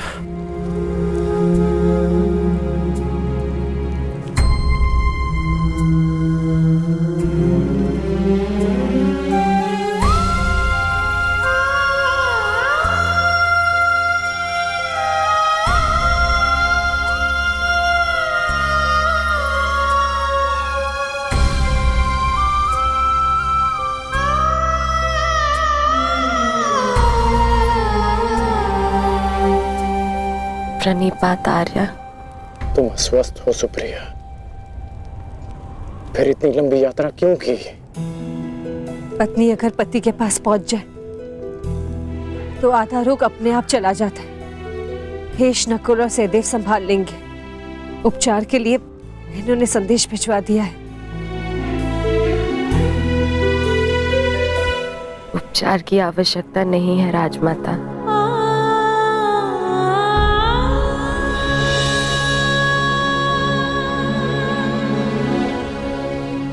ना ही उपचार से कोई लाभ है। मेरी इच्छा थी कि मैं अपना अंतिम श्वास अपने अरदान की छांव में लूं, बस वो पूरी हो गई। और मेरे मन पे एक बोझ रह गया। दुर्शोक में मैं अपने पत्नी होने का कर्तव्य नहीं निभा सकी, आपसे रुष्ट होकर चली गई। मुझे क्षमा कर दीजिए आर्य।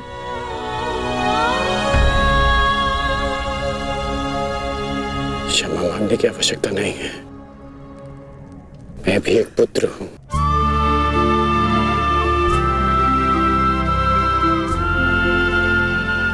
माता की वेदना समझता हूं।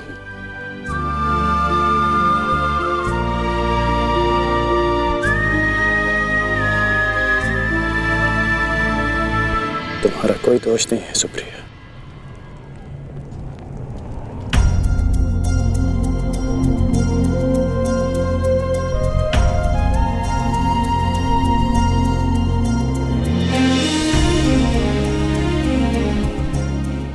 क्या कर रही हो सुप्रिया?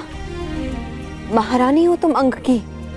धन्यवाद उस देवी का जिसके बलिदान से मेरे जीवन का निर्माण हुआ। मुझे ज्ञात है रुशाली, आर्यकर्ण ने एक अपहरित कन्या से विवाह किया। उसके पीछे का कारण सिर्फ तुम थी। तुम दान देने के लिए वचनबद्ध होकर, सूर्य को साक्षी रखकर वचन दोकर कि तुम सुप्रिया से विवाह करोगे। दान दो अंगराज। ये सूत पुत्र राधेकर्ण वचन देता है कि मैं सुप्रिया से विवाह करूंगा।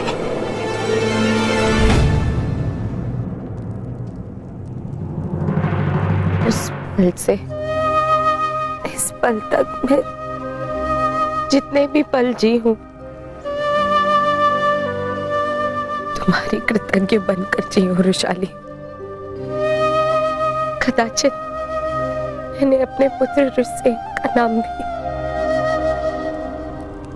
तुम्हारे नाम पर रखा। सुप्रिया, सुप्रिया, आप कुछ मत कहो, बोलने से कष्ट होगा।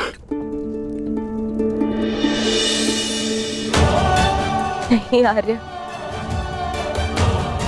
मेरे सारे कष्ट तो इस देवी ने हर लिए। स्वयं कांटे सहज कर मुझे पुष्पी शैया दी है वृषाली ने। तुम्हारे कारण मैं सौभाग्यवती हो गई वृषाली। तुमने अपने विवाह की यज्ञ वेदी वृषाली ने मेरे नाम की।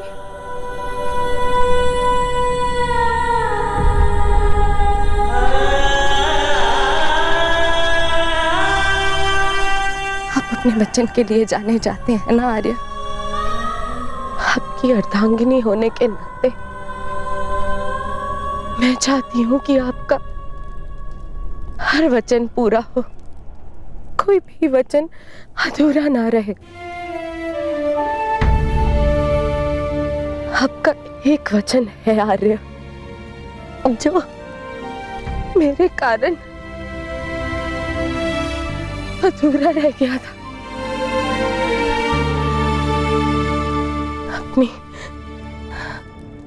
अपनी अर्धांगिनी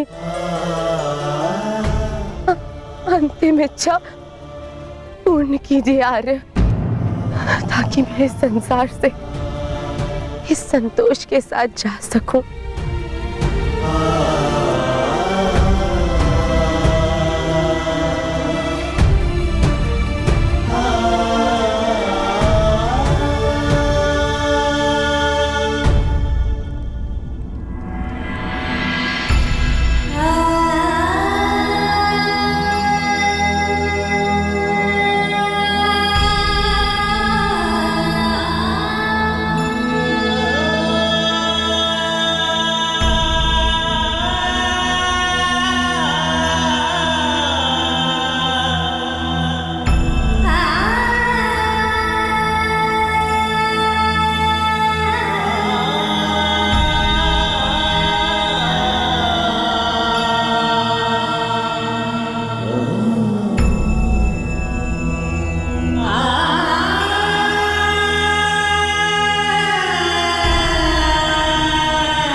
बस मित्र,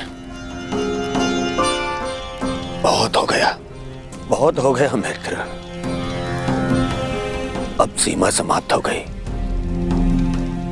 हम दोनों की पीड़ा सह पाने की सीमा समाप्त हो गई है मित्र। अब और नहीं, अब कल अंत होगा, हमारी पीड़ा का अंत होगा। हम कल इस युद्ध का अंत करेंगे मित्र, अंत करेंगे इस युद्ध का कल ही।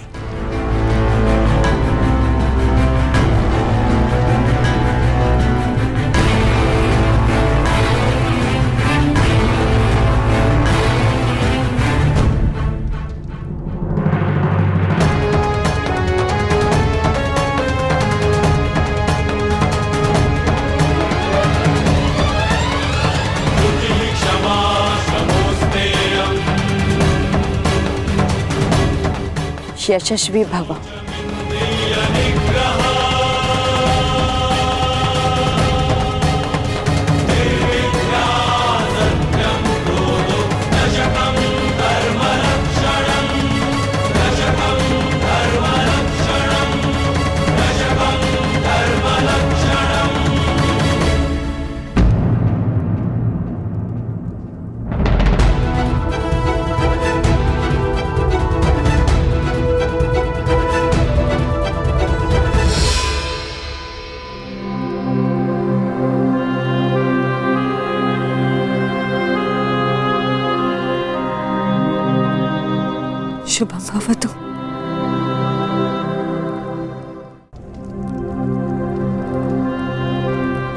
आज का दिन बहुत शुभ है। मुझे तुम पर गर्व है सेनापति कर्ण। नेत्र मन का दर्पण होते हैं राजमाता, और आपके नेत्रों में गर्व नहीं, भय है। हमारे जीवन में इस क्षण का आना अनिवार्य था राजमाता। आप निश्चिंत रहिए राजमाता, मैं पांडवों की भांति छल नहीं करूंगा। मैं अपना वचन अवश्य निभाऊंगा। आपके 5 पुत्र थे और सूर्यास्त के पश्चात आपके 5 पुत्र ही रहेंगे, या मैं या फिर अर्जुन।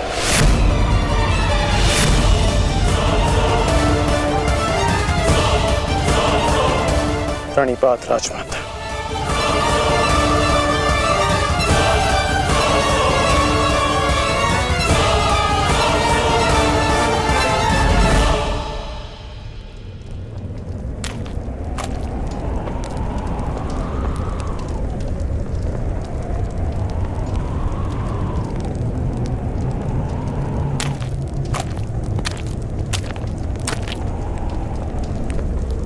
क्या हुआ ज्येष्ठ, क्यों चिंतित हैं आप? देख रहा हूं कि ये रणभूमि कैसे मेरे देखते ही देखते मेरे 90 अनुजों के रक्त को पी गई। उस अकेले भीम ने मेरे 90 अनुजों का वध कर दिया। मेरे इन सभी भाइयों ने मेरे लिए अपने प्राणों का बलिदान दे दिया। अपने ज्येष्ठ के आंखों के स्वप्न को पूर्ण करने के लिए उन्होंने मृत्यु की निंदा को स्वीकार कर लिया। अब बस तुम हो और मेरे शेष 8 अनुज है दुशासन।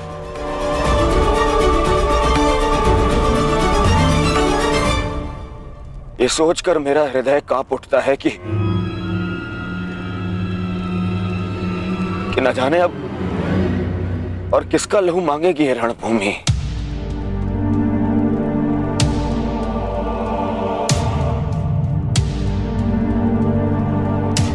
एक बात कहूं दुशासन, अब मैं तुम्हें और ना ही अपने किसी भी और अनुज को खोना चाहता हूं।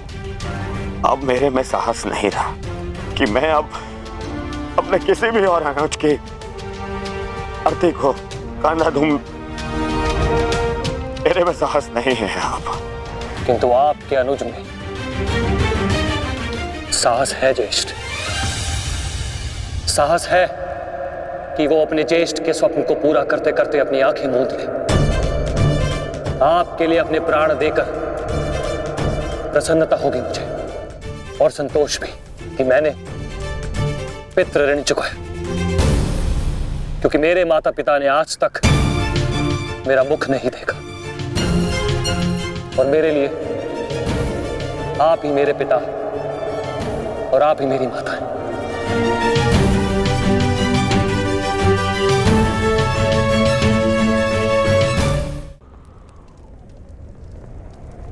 नहीं नहीं दुशासन, मैं इस सम्मान के पात्र नहीं हूं।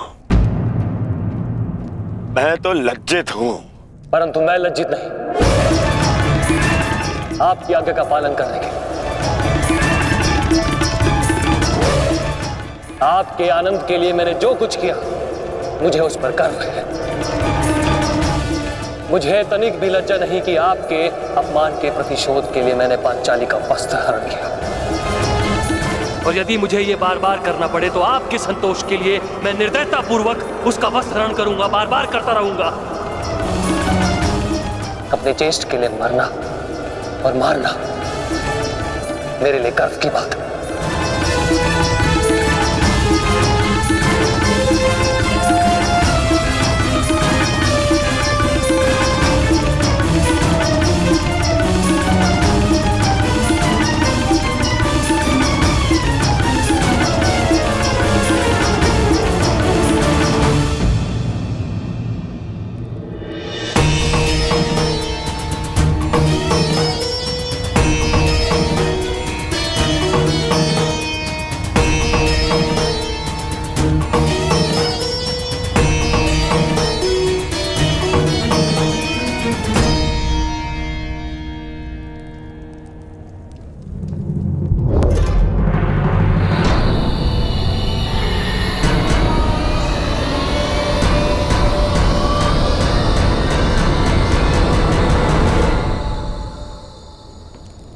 माधव, आप गए नहीं? मैं उस क्षण को समीप आते हुए देखना चाहता हूं सखी। कौन सा क्षण माधव?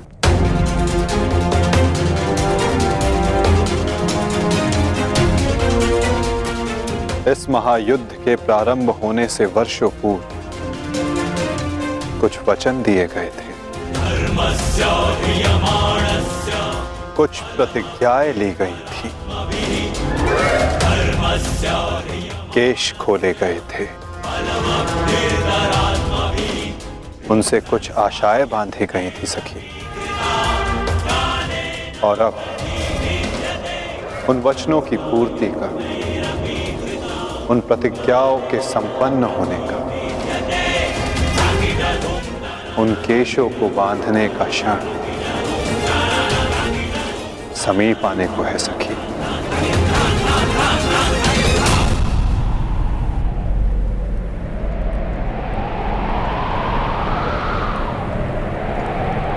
सच्च रहना सखी।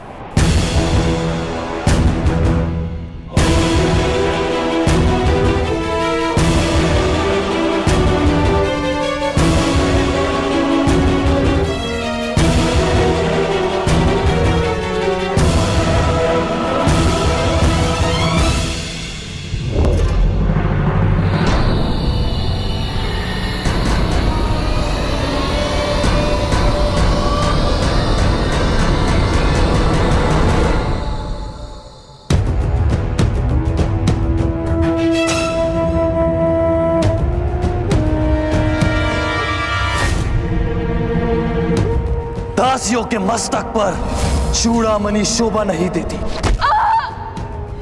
मैं आपकी पुत्र वधू नहीं और ना ही आपके पुत्रों की पत्नी।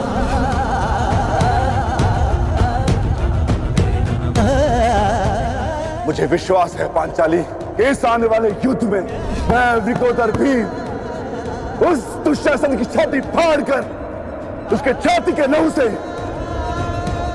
तुम्हारे केश सींच पाऊंगा।